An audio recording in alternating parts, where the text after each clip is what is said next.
Feedback is gone. So we are talking how to build your business your way. I know you can't see me on the screen, but I hope you can hear me. So we have some powerhouse agents here, and I'm going to let them introduce themselves. And we've got some really great questions, tangible things you can do on how they built their business. They all do it differently, and hopefully you can take some good nuggets away. So take it away. Awesome. So I'm Victoria Lance. I'm currently in the North Atlanta market. So if anyone out there is in my area, please reach out. And I have been in real estate. I've been licensed since 2004, but I've only been out on my own for the last few months. So I was on a huge team and I stepped out out on my own, excuse me. And so I'm building my own business now. So this is all fresh and new to me. So I am here with these powerful women learning so much. I'm so grateful for them, and men. We'll hear from Phil later. And so I'm really excited to be here and to share the couch with these ladies. Hey y'all, my name is Kat Drerup and I am in Charleston, South Carolina. So you can unlock your best life by following me on at Unlock CHS. Bam. Little plug. Always selling, ABCs. I've been in Charleston for 10 years and I've been selling real estate for almost 9. I have a team here and I'm excited to hear from all the rest of the panelists as well. Hi, I'm Christina Burdette. My friends call me Nina. I am an individual agent in the Charlotte metro area. I'm with a boutique firm called North Star Real Estate. And I did start on a team as well. And I branched out on my own about 2 years ago. And I'm loving building my own brand right now. Awesome. Well, we were almost at Kat's house last night, so I know. She was cleaning and everything. yeah. I was going to host everyone at my house. 80 coffee cups. I had coffee ready. I was ready to go. And then at midnight, we decided to do virtual. Changed. And Pivot. the Dewberry. Yeah. Yeah. So we have some questions, and then I think they can kind of play off each other because I know some are probably going to overlap. But Nina, can you share a specific example of a unique approach or strategy you use just that you can differentiate yourself from others in your market? Yeah, so one thing I do pride myself in is I'm a super data nerd. So what I love to do is I'm an economic analyst, data person. What I do is I listen to a ton of economic podcasts that are super boring to normal people, and I bring it back in video form and send it out to all of my potential clients, past clients, everything like that, to really educate them on the things that are really kind of difficult to understand in this industry. So my favorite podcast ever, I want you guys all to get educated on it. It's called Housing Wire. Logan Motoshami is one of the lead analysts there, and I've learned more from him than probably any other analyst, and that really sets me apart from other agents, just because I really just lean into that side of the business. That's awesome. No, we definitely probably have some data nerds out there. Tina Call is one of them. She captures all the info and regurgitates it to the team. So how about you, Kat? Do you have anything? What makes you unique in this market in Charleston? Yeah, so I have leveraged social media, Instagram. I'm always on it. I live, breathe, and sell real estate every day. And so people come up to me, and I think it's that energy that goes past the camera of, oh my goodness, we want the lifestyle of that Charleston brand. Mm-hmm. I love that. And so social media, and Victoria, how do you implement traditional marketing strategies in your business? I would say something that I do that's very traditional is I saw a team grow based on EDDM postcards. And so I learned that and I have mastered it. And so I still do something that's, very traditional, paper showing up in your mailbox. And because I've seen it work before, and it works for me every single time I send a postcard out. So how long have you been doing it?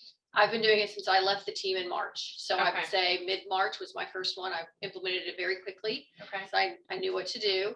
And every time I send out a postcard, I always grow it. So I'm adding another zip code. I'm adding another zip code every single time. Okay. So you hyper-focused on a zip code to start, and then you boosted it a little bit.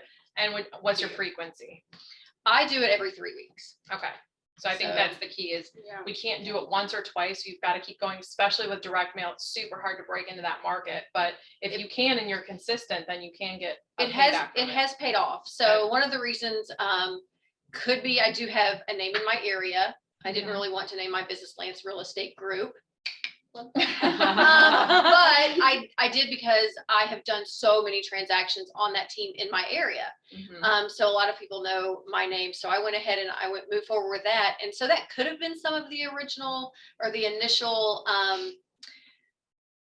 what's the word, success that I saw off of it. But Mhm. honestly, it wasn't, past clients aren't calling me. You know, they are saying, hey, I got your postcard, and they're sending me a little picture with their, with my postcard in their hand or on their kitchen table, but I'm getting new business off of that. So I just want to encourage anybody that is not doing that to do it. It does work. It does work. Yes, you have to stick with it.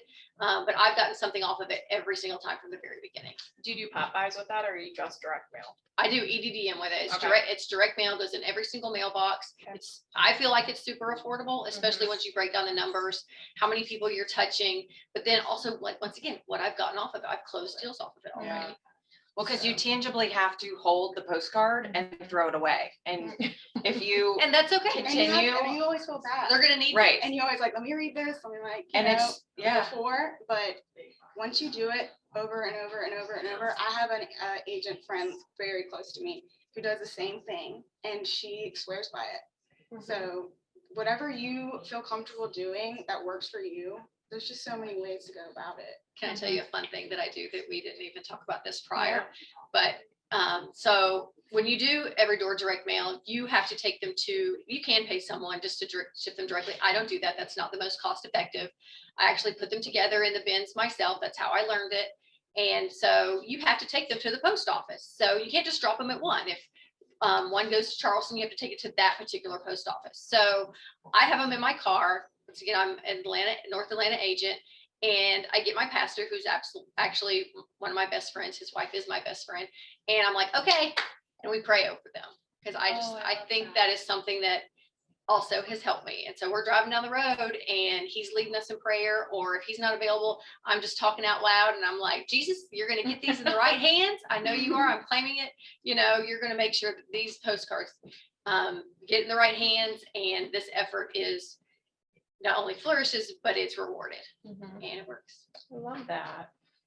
So kind of shifting, and we'll ask some questions within this, but you know, along with driving everywhere, we have demanding schedules. So Kat, how do you manage a healthy work-life balance if there is such one as a realtor?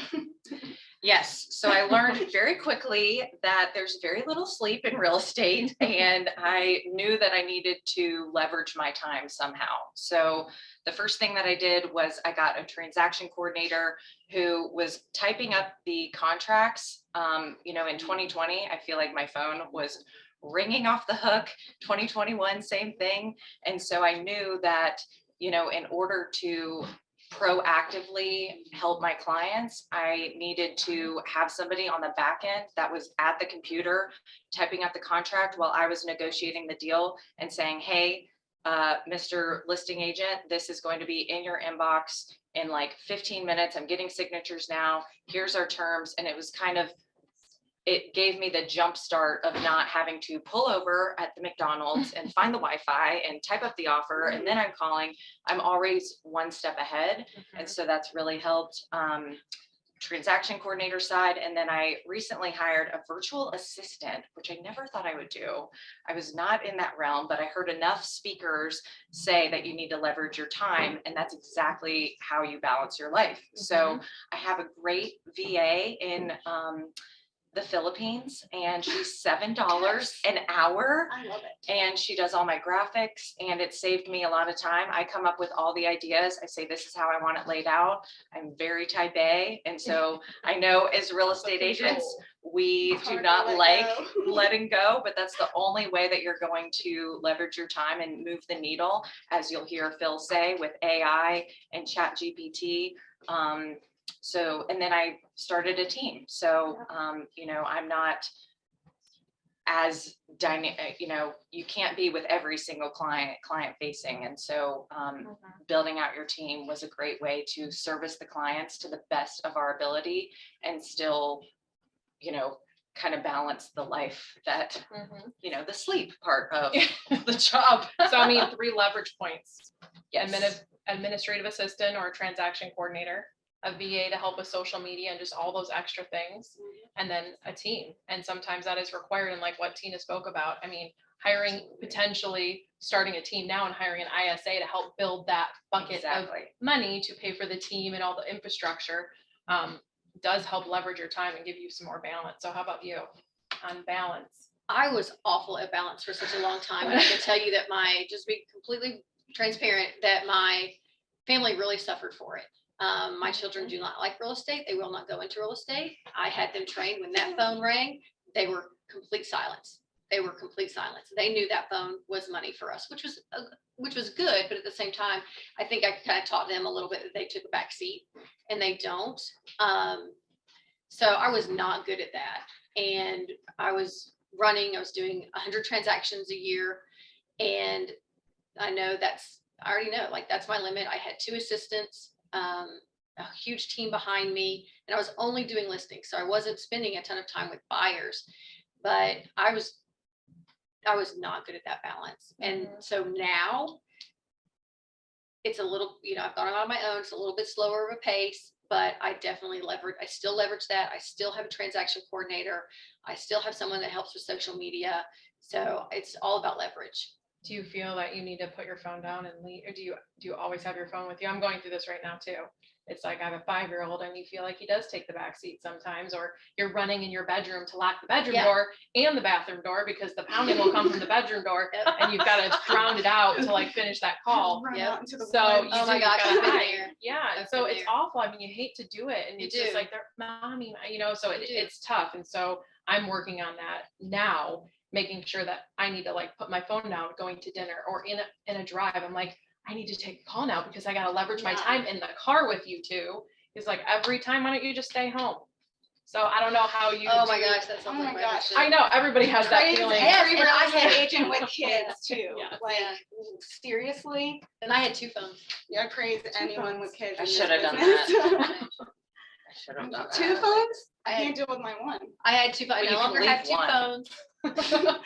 Sometimes I you still just have need it the out. other I don't one. think I could. You still have the other one, but Yeah. I've just gotten a lot better at it. And yes, I do put my phone down at dinner with my husband, and I'll call them back. Mhm. And I do. I'm really great with my phone, and I pride myself in that. And I think I use that as an excuse to not put the phone down and to not prioritize my family. Mhm. I'm a workaholic. I love to work, and now my thing is I don't have little kids. I don't have to run into the bathroom and lock the door. Yes, I do, because I have dogs, and they're barking at the I wind do blowing. have those. I do have those. Yeah, they're barking at the wind blowing. So I've seen the negative effects of it, and so I've had to adjust. Right. And absolutely, my husband, 25 years next Tuesday, needs to know and needs to feel. He made it through. Yeah, without Good hurting, man. without killing me. So so he needs to know he's my priority. Yeah, absolutely. And one good tangible nugget, if you are getting phone calls, you don't want to answer the phone, Lex Answering Service. Let me drop that link. Anna's going to put it in the chat. Yes. Link She it. has it. It has Affiliate changed her business. I know if she doesn't pick up in 5 rings or so, just hang up because I'm going to get someone talking to me. But it will drop agents info into one CRM for her. It will drop buyers info into one CRM. It literally goes direct into her follow-up boss. Amazing. That That's lead is amazing. captured. Someone's answering the phone. So it's been really good for her business. It was on one of our mastermind calls, and it was just, she takes immediate action. That's why she's gone from, 1 agent to 20, and it's all by word of mouth because And things just flow. I'll be happy to drop my affiliate link in the chat right now. I'll give you a coupon. Yeah, Shameless plugs I mean, that everywhere. stream of income, that other stream of income. Hey, And you're remember not- to give yourself grace, you guys. Like, all the sacrifices that you're doing, Mhm. like, please give yourself grace because you're doing it for your family. So you're in a good mindset. Yeah, so I'll go to you, Nina. So, we all know building a strong network is crucial to real estate. That is what we build our business on. We need to be on each other's side to get deals done sometimes. So how have you cultivated meaningful relationships within the community and the industry that you're in? So I think the most fun thing for me to do to network is I am deeply into the animal rescue community. Like that Oh, you and community- Allison are a match made in Yes, heaven then. we're very much alike in Yes. that way. So what I do is, this is our 4th year. This March was our 4th fundraiser that I started from scratch. It's called Cause for Paws in Charlotte, and we bring together almost, I think we did like 200 people this year, raised so much money. I gather people's information. I'm able to talk to so many people at once. They see my booth set up. They see the events that I'm doing. They see what I'm supporting.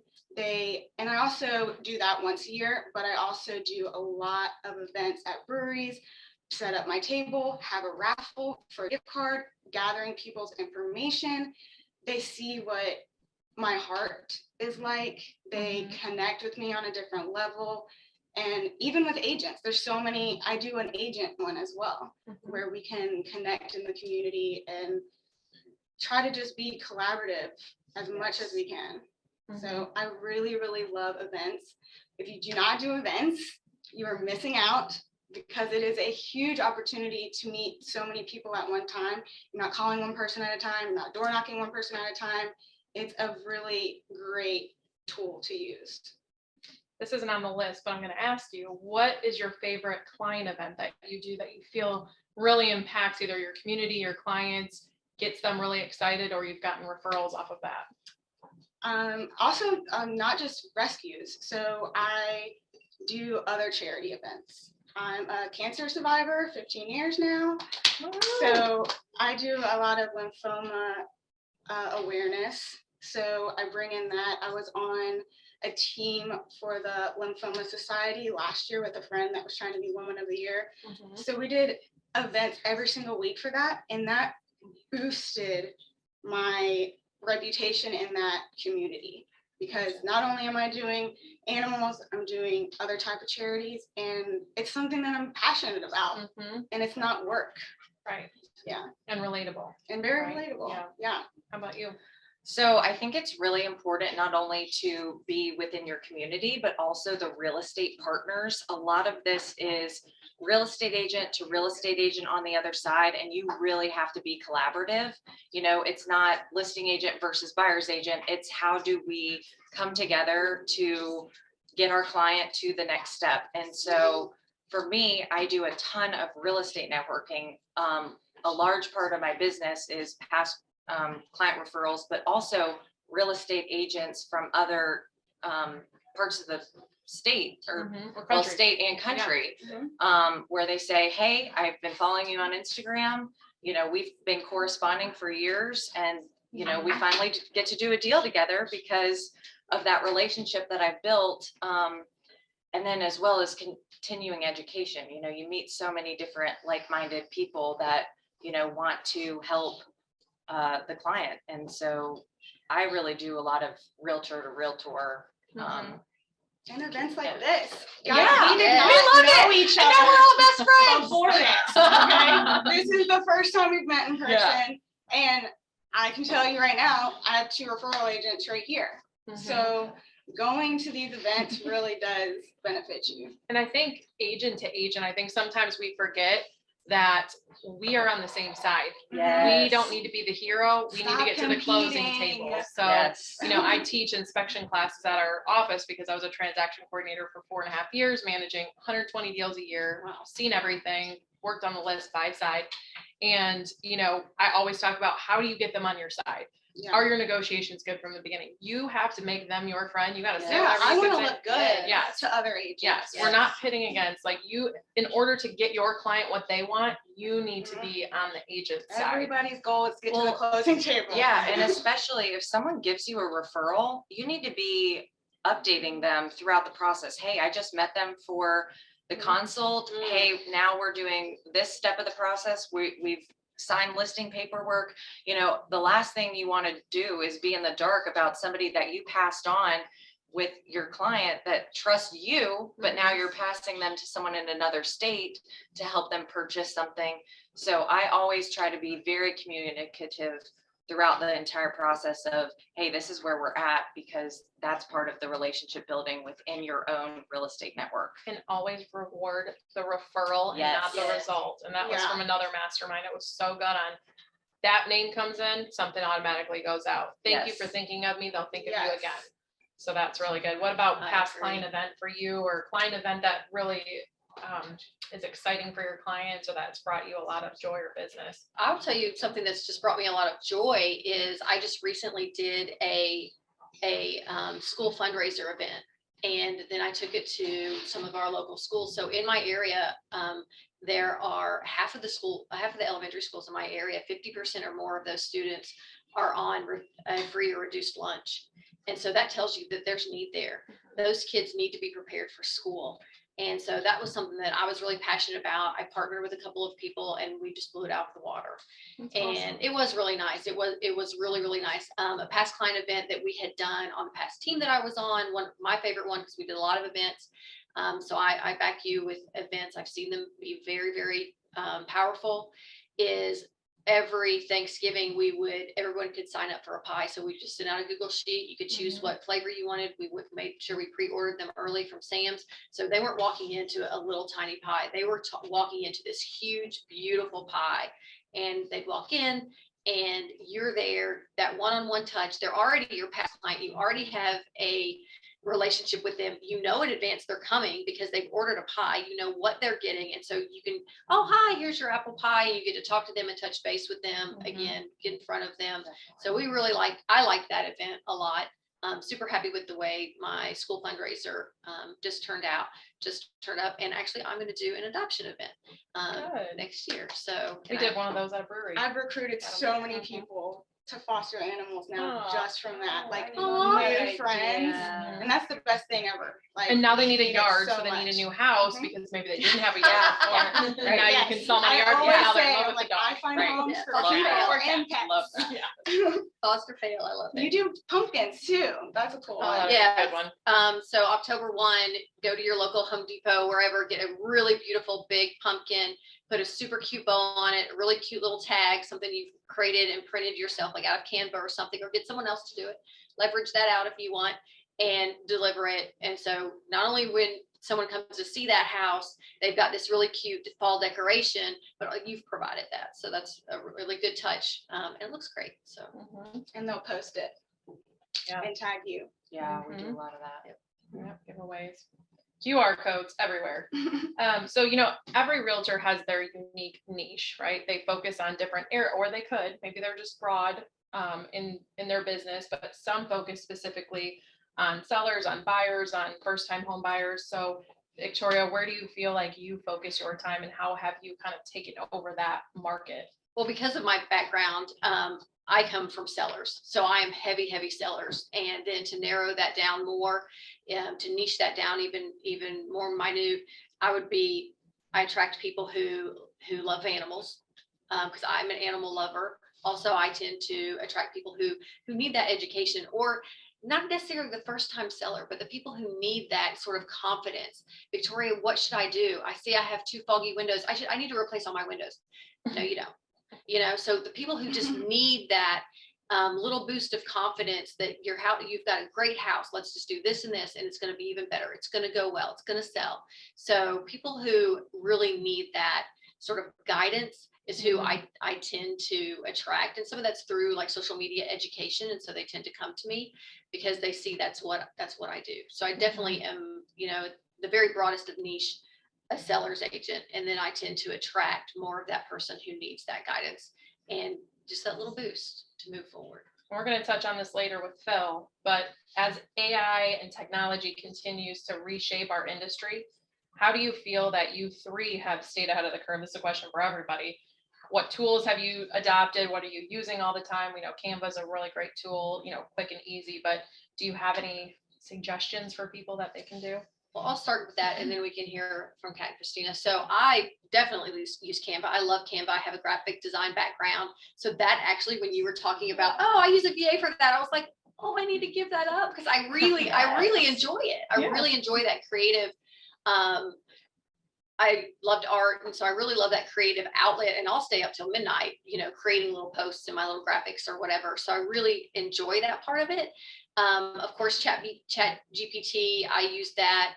Christina uses that in so many ways. Like she kind of blew my mind yesterday, but at the very minimum, It'll really blow your mind. but yeah. at the very minimum, I'll just say, hey, take this property description instead of me having to reinvent the wheel, because that's the creative part I'm not great at is I would say the verbiage, tend to do the same sort of description kind of over and over. And so I really feel like Chat GPT has gotten me out of that rut. Now I'm probably going to edit what it says because sometimes it's way too formal, but it gets me that first step forward where I can just tell it, hey, it's a this and this and this, and be very plain about it. And it will spit something back out that sounds much better put some really beautiful adjectives in there that I can use.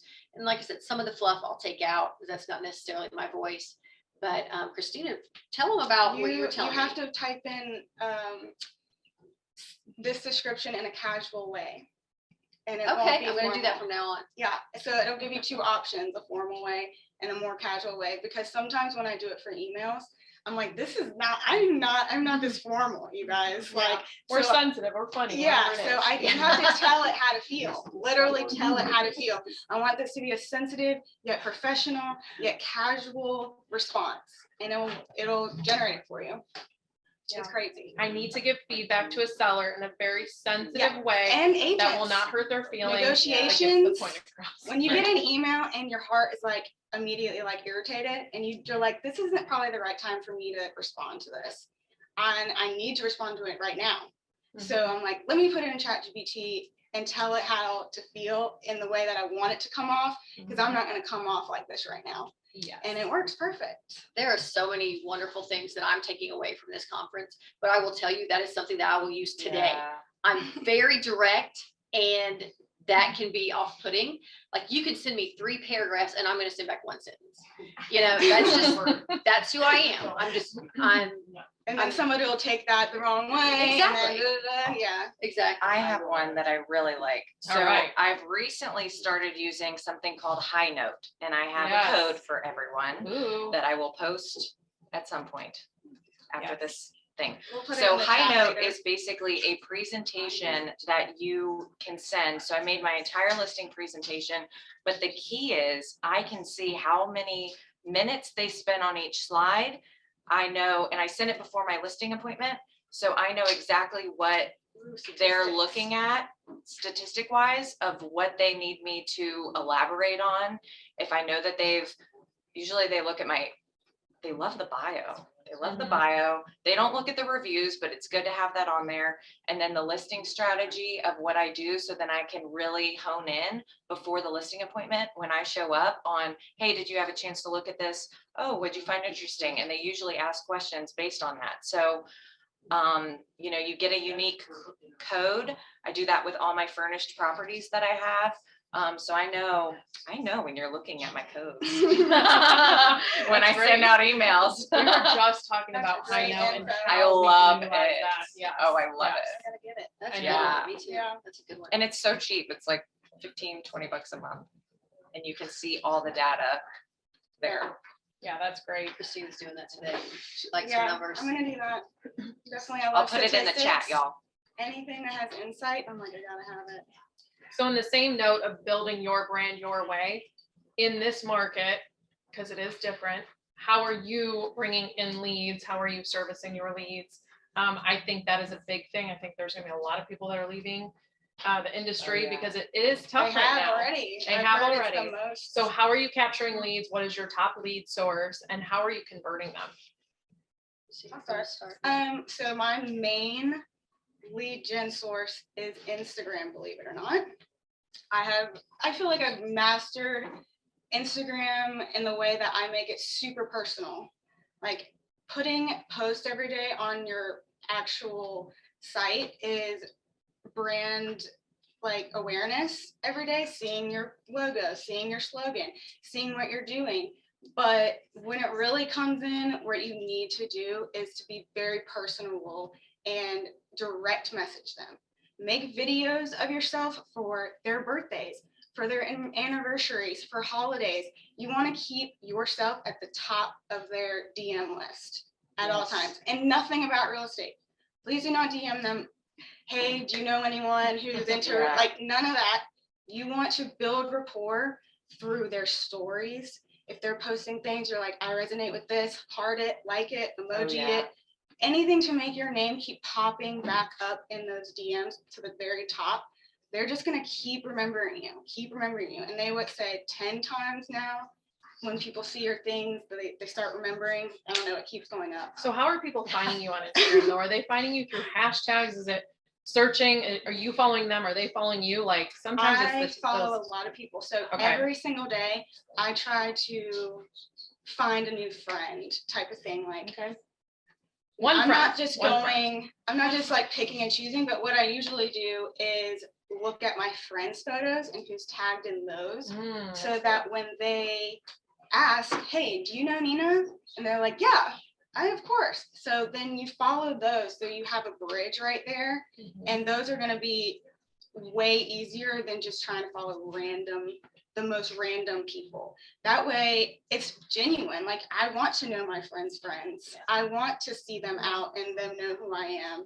I want them to say, I got your message. I appreciate it. Little things go a long way nowadays. Like birthday messages, people eat that up. If you post it on your story, like it's my client's birthday, like anything, it's my client's first anniversary on their home, they repost it, Mhm. and then every single one of their followers sees it, and then I get follows back from that. Awesome. I love it. Excuse me. I've really been dialing into my past client database and saying, okay, now their lifestyle has changed. They may have a dog or another baby, and I know that they're kind of outgrowing their home Mhm. just based on what we've sold. And so I'm reaching out to people and saying, hey, I know the rates are high, but look at how much equity that you have in order to offset your next purchase. And here's how we can work through these numbers. So I'm dialing in to the people that I know Mhm. that have pain points. And I think that's the biggest key in real estate, is to dial into the pain points and serve your clients and come up with a solution. So for brand new business, even in your sphere, are you just reaching out to people? Are you like, how are you capturing like a brand new lead, or is it mostly someone you'd worked with before is referring you, or just It's mostly connecting people you? that I'm working with before. I've sold them or their parents a house, and then Mhm. they're like, hey, I have a friend, Mhm. or it's I get a lot of real estate referrals from other agents. So, Okay. Tapping into the Instagram. That's your avatar. Yeah, They're I mean, working- it's yeah. the cheapest way. You are literally paying $0 to hop on a story and say, hey, today I'm doing this. I'm going on this listing appointment. I'm at this home inspection. It costs you $0 and you're getting 500 views on your story on the Mhm. go. And it's the easiest way to stay in front of people. Mhm. Not using social media, I do one thing religiously. I go to the gym. So what I do is I pick a time, like I'm doing 9:30 right now, and I will do that for 6 months. And most of the time, the class is the same people that go to that same time. Mhm. And Instagram, the gym, and referrals are my three lead. Like that's where I get my most leads. So then once you kind of like, I know all these people, I follow all these people now, we interact online. I go to a different time class I love that. and meet all those people. It's a lot because of working out. People, well, I work out 4 or 5 days a week, so I might as well, meet new people. So now I'll do 12:15, and then they'll see me every day. And then, people love talking about real estate. They really do. Yeah. So, Well, I love that because people think Yeah. you need to prospect, or it's got to be this way. You've got to buy the leads, or I do don't this. speak. It's like I do not you just go need into to the go gym meet like people, get in Yeah. front of people. Tina Mhm. says that all the time. You Mhm. have to meet with a I human. It wear my doesn't real matter where it estate is. shirt to the gym, and they're like, "Oh, you're in real estate." Like I don't even bring it up. I don't speak about it. I go in there, do my warm up, and people will literally come up to me and do it. And especially if someone in the class has already bought a house from me, then yeah, it's a really Mhm. easy transition. How about you? How do you get leads in this? Well, my first deal that after I stepped away from the team was from working out. It was from working So out. everyone needs to start working out. That's right. I hit That's a gym more. Everyone go to the gym. I mean, at least do yoga. And wear I your go to real the estate gym to shirt. not Do talk to classes. anyone. I'm like, this is my 1 hour that I'm not on, that I'm just focused. Just wear a real estate shirt. I know. I was like, I don't like going to the bus. We just started going to the bus and Tina's like, wear a call group shirt. I was like, you're right. I need to think about it differently. Yeah. Change my perspective, right? Like, this is awful. I don't want to sweat outside. Now I'm like, Yeah. okay, fine. I'll wear a call group shirt Fine. to get business. So going back to other leads, like I know you got one at the gym, but where's your main business coming from? Besides maybe the mailers. Yeah, right now, I would say my sphere, for sure, my sphere. I've got a great church sphere that has really given me a lot of stuff. I've got friends, relatives, my sister, my mom are big cheerleaders. Mhm. I have one sister that she will comment on every single post. She will be my first comment every single time. She's my biggest cheerleader. Aw, I it's like thank my her- mom. Thank her for that. Yeah. So my mom will go to, she's My like, I'm so mom does. proud of you. I'm like, "Thanks, okay, Mom." mom. It's like the only Thanks. comment. It's all Yeah. about the engagement. That's right. Well, my sisters definitely help with that. So I have a big family and big church family. So that has definitely helped in stepping out. Okay, last question. Newer agents or, agents that have been in the business, how do they create their brand? Because you all have created a brand Oh. for yourself. You've sold 100 homes a year. You've created a great brand on social media. You've got that niche with your, animal rescue and all the things, but how do you start? Like, I think that's the hardest part when we go to these conferences. We can tell our stories, but I'm the wonder, I'm the How do you WI take and the working action? genius, and I will ask a bunch of questions and I won't ever take action because Right. I need someone to give me the plan. So what plan can someone take instantly to create a brand, really? I mean, it's really depending on which avenue you want to go down and what's the most comfortable for you, but I feel like establishing a slogan type thing for your niche, like I have a few, but I'm saying like finding homes for people and pets. They already know what my niche is kind of and what I'm into, and you build your brand around that. And you just start that way. Mhm. You have a good So, one. yeah, I always tell people that you are your walking brand. I mean, when you step out of the house, like you are that brand. So I always try to bring energy and bright colors, Mhm. and people are attracted to that. So I think a lot of people start with, okay, what does my website look like? Like, what is my logo going to be? And, the slogan is great because you kind of remember that. Like mine is Unlock Your Best Life, Unlock CHS as the Instagram. So that's an easy thing, but that's also branding on social media. But outside of real estate, I am always on. And Mhm. that's kind of, Yeah, a your brand is appearance. something that, a brand is something that you say when you're about someone when they're not even in the room. Mhm. So your brand is almost going through the lens of everything that you're doing. Well, it's kind of your mission statement, right? It's your mission statement. And once you know that and what your purpose is, Mhm. and it's like digging deep, then you can create everything else around it. Exactly. Yeah. That's really good. Both of those are awesome. I would just be third on that is be authentic, be who you are. You're going to attract like people, and even though we said we go to the gym, but you are people are watching. People are watching. People have come out of the woodwork that I didn't even know and say, "Oh, Victoria, I saw you went on your own. I was so proud of you. I know so and so that and so that's." I'm not directly connected to them, and they're like, "I'm so proud of you. I was so excited for you." And unfortunately, gym or not, you are kind of always on. But just be yourself, be authentic, and you're going to attract that yourself.